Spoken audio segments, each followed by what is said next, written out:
ọkọ ìyàwó Ọlọ́run amọjọ́rò fún wa mo rí mẹ́sẹ̀jì tó sẹ́ndì fún mi lágbára Ọlọ́run ojú òní tì wá ṣùgbọ́n ṣá mẹ́sẹ̀jì ẹ̀yẹn mo gbọ́ báyìí ni èmi ò bẹ́ẹ̀ gbà o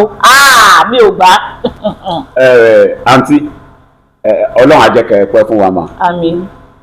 Nǹkan tó ṣẹlẹ̀ ni wípé èmi àti Títílayọ̀ ìyàwó mi a ti sọ̀rọ̀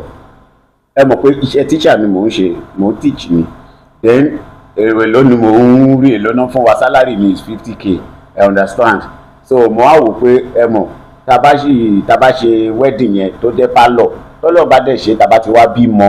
tí owó ti wà tí mo ti ríṣẹ́ mi ẹ mọ̀ a lè wá fà lójú gan ká fẹ́ lójú gangan so ni mo ní pé kí n explain fún yín mo dẹ̀ ti sọ fáwọn parents mi náà dẹ̀ ni kò sí problem ma. àwọn máa ní kò sí problem ni ṣo fẹ́ gbọ́ ti tèmi kò tí ẹ lè wá kíní pálọ̀ wẹ̀dì níbo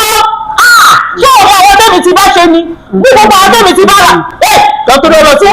jẹ́ ìsọ̀rọ̀ àpò ìmọ̀ gbogbo mi lẹ́nu tí wọ́n bá lè bọ́ ọkọ̀ èso tọ̀dọ̀ àwọn méjì péré ló kù lọ́wọ́ ìyá wa so àbúrò mi wà fẹ́ ṣe wẹ́ẹ̀dì ẹ̀wá ní pálọ̀ pàtì la fẹ́ ṣe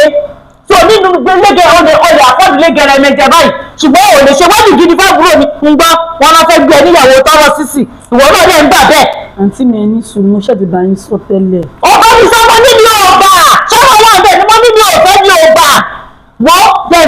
jẹ́ sọ fún ẹ èmi ti bá lára ṣe mo bá àjèrò ṣe mo bá ọ̀rọ̀ gun ilé ìyàbá bàbá yìí mo bá gbogbo èèyàn ṣe lóríṣiríṣi ṣé o gbọ́ mi sì kò wá lè dìgbà tèmi kẹwàá fi ẹsẹ̀ dójú tì mí ṣé o gbọ́ mi mo bá pèsè mi ṣe abídàbò tẹ̀ mo bá wọn ṣe àwọn èèyàn jankan lóríṣiríṣi àwọn aṣọ kí ló ń pè láṣọ aṣọ pàtí oríṣiríṣi tí mo bá àwọn èèyàn rà 100 150 200 ṣé ọmọ ní gíìtì tí mo ti bá àwọn èèyàn dáwọ́ ẹ̀ ni ṣé ọmọ ní ẹgbẹ́ tí mo wà ní ẹ̀ ni àwọn sunshine club ṣé wọ́n ní wá ni àwọn golden sister ṣé wọ́n ní wá ni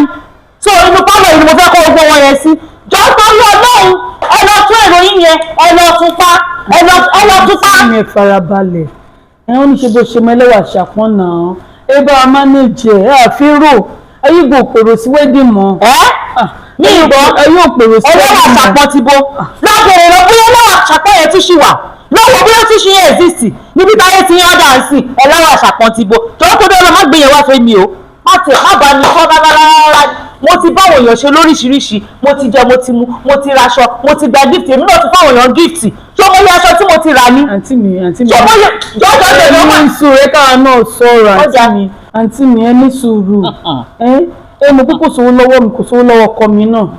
mo tí wọ́n fẹ́ ṣe wedding ní ìsìn bẹ́ẹ̀ ṣe fẹ́ bá mi fẹ́ lójú yìí all one bẹ́ẹ̀ oṣooṣù kékeré náà fi ń gba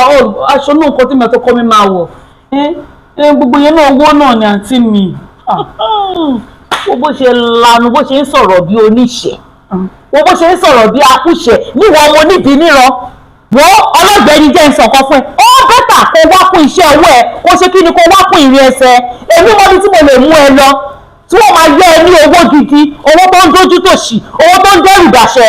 tó jẹ́ pé a máa plan wedding yìí lónìí gidi táwọn èèyàn gidi máa wá àwọn èèyàn ńlá àwọn èèyàn jàǹkànjàǹkàn tó pé tó bá dé wá ó máa fún ẹ lówó gidi mo máa wọ́n tó pé at least ní club wọn yẹn àwọn zenith club lásán tí wọ́n ti pè àwọn prince dai níwọ̀n abẹ́ fún mi ó ṣọ̀ ó kéré ju ẹnìkan kó máa fún ẹ ní 1 million ó kéré ju wọ́n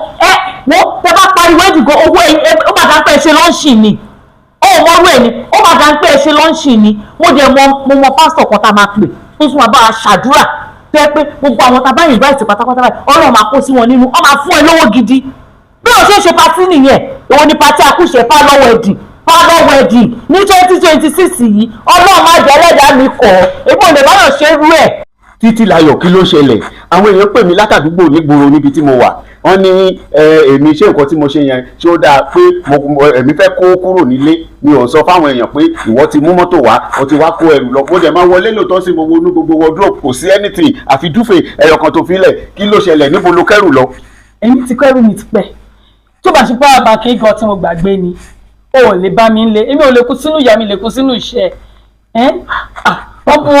èmi ò lè dúró onígbèsè ń sin owó kànlẹ̀kùn ọkàn yọgbọ ò balẹ̀ èmi ń lọ ṣé lórí 50,000 yìí náà la máa jókòó tì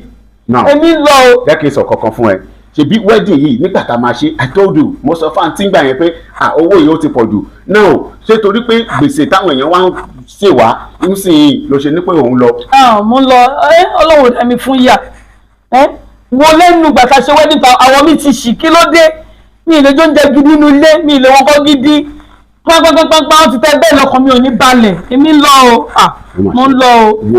mi ò ní kó má lọ fi mí lẹ̀ fi mí kí ni. máa lọ sọ́dọ̀ àǹtí sí èmi máa lọ fẹjọ́ ẹ̀sùn. èmi ò rọ́wọ́ àtàntí èmi ti lọ nìyẹn o ire o. Títílayọ̀ ó máa ń lọ lóòótọ́. ó ti lọ. ẹ gbà mí wẹ́gbẹ́ oṣù mẹ́ta àǹtí ó tiẹ̀ dáa bẹ́ẹ̀ ṣe ń bọ̀ ṣe ẹ̀ pàdé Títí nísàlẹ̀ bẹ́ẹ̀. Títí o èmi ò pàdé Títí ṣọ́ọ̀ṣì ń gbé bí ṣọ́ọ̀ṣì wà nù ilé. ẹ gẹ́tù nǹkan tí mo sọ àní Títí dẹ̀ wá sí ilé ó dẹ̀ kó ẹrù jáde ó kú mọ́tò wá ó kú ẹrù láìsí mi lé àwọn èèyàn náà ń jẹ́ kí mò ń sì pé Títí ti kẹ́rù jáde mo tún wá bá sọ́wọ́ ní power bank òun lòún wá mú pé òun ti bá tòun lọ òun ni mo sì ní pé kí wá fẹjọ́ ẹ̀sùn yìí yóò mo ti sọ fún o pé mò ń bọ̀ lọ́dọ̀ yín. ìyá abẹ́ ẹ̀rọ lọ́hùn bí ìyá ṣé Títí ìyàwó ẹ̀ sórí ìwọ àti ẹ̀ lẹ́jọ́ ṣe Mr and Mrs ìyẹn ọ̀kan èmi owó olówó tó gbà òun ló gbé mi débí báyìí owó olówó tó fi mí ṣe gàrátọ̀ nígbà tó mọ̀ pé òun lówó lọ́wọ́ tó mọ̀ púpọ̀ síbi tó ti máa sọ gbèsè onígbèsè kí ló wọ́n ṣe wẹ́dì fún ìyẹn ni mo rí rí èèyàn yáwó ṣe wẹ́dì. ẹ wo ẹ má jẹ́ kí n bá yín jà o now ìyàwó tẹ wá torí tiẹ̀ sì mí lówó gangan ìyàwó ò lo wẹ́dì ò tí ì ju oṣù mẹ́ta lọ ìyàwó ti kó kúrò nílé ẹnikẹ́ni wá máa sanwó padà mo tún wá ń bá yín sọ gẹ́gẹ́ bí ẹ̀gbọ́n ẹ wá ń sọ fún mi pé ẹ wo. pọ́blẹ́mù ti wà tiẹ̀ òun nìyẹn ó dúró kò kan èmi sórí ìtò kan èmi sì tó fẹ́ máa jà bí pọ́blẹ́mù sì òun ni pé owó olówó tí mo ṣe gàrátọ̀ fún ẹ kò mọ bó ṣe máa jáde òní pé pẹ́pẹ́ sí o èmi ni mo fọ́ sí ọ ṣé mo fọkùn fà á lọ síbẹ̀ ni níbi tí ọjọ́ orí ti ẹ̀yìn dé níbi tó ga dé yìí bí ọ̀ṣẹ́ wẹ̀ látọ̀kẹ́délé ó lè sọ no I'm not interested òwa ní pé mi ni mo wọ́n nínú àti ẹgbẹ́ sí tó máa wọ́ owó lọ́wọ́ jáde gbọ́ngbọ́n kan tó ọ̀sẹ̀ ni máa kọ́ sí máa bẹ̀rẹ̀ tà ní kọ̀ọ̀kan tó máa lówó lọ́wọ́ jáde kí ló kàn mí pẹ̀lú pé Títí dúró Títí ò dúró ó lo 3 months kò ó jẹ wàhálà ó fà ó lo 3 months pẹ̀lú 50,000 naira 3 months ògbéyàwó sílé òun náà dẹ̀ dúró. ṣé kí n sọ kankan fún yín ẹnikẹ́mi wọ́wọ́ olówó jáde ẹ̀yin náà lọ wá Títí jáde when you provide Títí we will provide the money because yes mi ò ní lédè Ìjẹ̀ṣà àyè ó ṣe nìṣúyà yes. má ṣe pèlè mi lórí owó ló ṣe kí ló ṣe ní kí ló ṣe súyà kí ló kọ súyà nù kọ́ tá à ń sọ yìí. ó ṣe èyí sórí ìyá ni èmi ò ní ṣe irú ẹ̀ láyé ẹni tí mo fẹ́ torí bẹ́ẹ̀ dá owó padà ó ti kó lọ tẹ́yìn náà bá ti rí Títí tẹ̀mú wá owó yẹn á jáde torí èmi nìkan kọ́ ni mo dá ṣe wedding èmi àti Títí la jọ ṣe so Títí has her own part to pay. ẹ̀yin èèyàn ṣe rí i pé asúnilóore ṣe làwọn èèyàn báyìí mo rí oore ńlẹ̀ mo ṣe fún ẹ kó jẹ kan sọ́jọ́ o tún gbé mi condition ṣùgbọ́n ṣá èmi fún ọkàn mi o Títí ọkàn mi mo fún ẹ ní 48 hours ṣùgbọ́n ní tíṣà ni ẹ o mo tún mo 48 hours 48 hours ni mo fún ẹ táwọn gídẹ́dọ̀ tún wọ̀ bá débi tí wọ́n máa palẹ̀ ẹmọ tó máa lásù ẹ wàá rí kan sí máa ṣe fún ẹ 48 hours péré ni ọdẹ òṣì aláfáàmáṣe olóòórùn 50,000. ok ẹ̀yin èèyàn ẹ gbọ́ ṣé tó bá jẹ́ ẹ̀yin ni ṣẹ́yìn ilé san irú owó yẹn padà.